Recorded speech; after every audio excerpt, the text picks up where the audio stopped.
Tens of thousands of refugees from Western Sudan have been fleeing violence and bombings in their villages, desperately seeking safety in neighboring Chad. Over 110,000 of them are scattered along a 600-kilometer stretch of the Chad-Sudan border. They live in makeshift shelters in unbearable conditions. 28-year-old Fatima lost her husband. He was killed in their village by militia.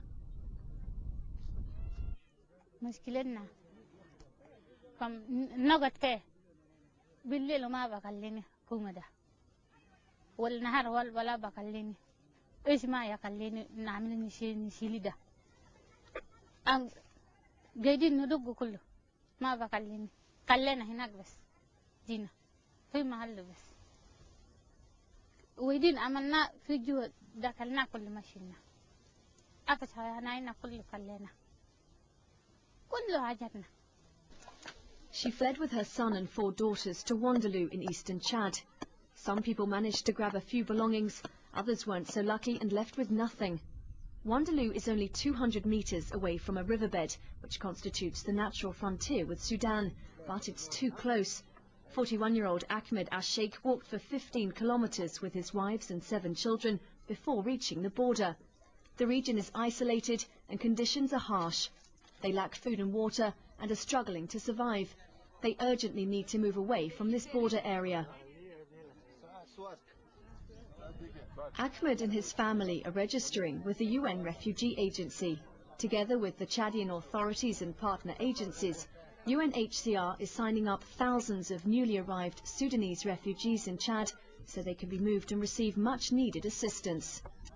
La relocalisation est en fait la meilleure réponse que nous pouvons apporter aujourd'hui aux réfugiés qui se trouvent totalement isolés sur la frontière. La frontière aujourd'hui fait l'objet d'incursions.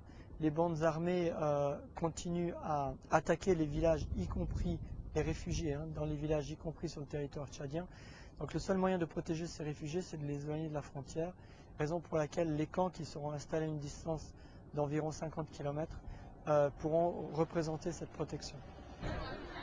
The UN Refugee Agency is facing major security and logistical difficulties in its efforts to help the new arrivals, and it's become a race against time to transfer them to safer areas further inland. The sick and elderly go by bus. Ahmed and his family have to travel by truck with their few belongings. They're making their way to the inland site of Farchana.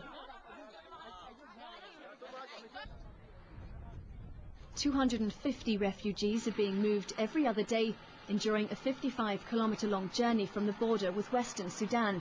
That short distance can take them as long as 3 hours. All relocations have to be made by May, before the rainy season renders the sandy roads impassable to heavy trucks. Farchana was the first camp to be set up in eastern Chad. It will soon be followed by others further north and south.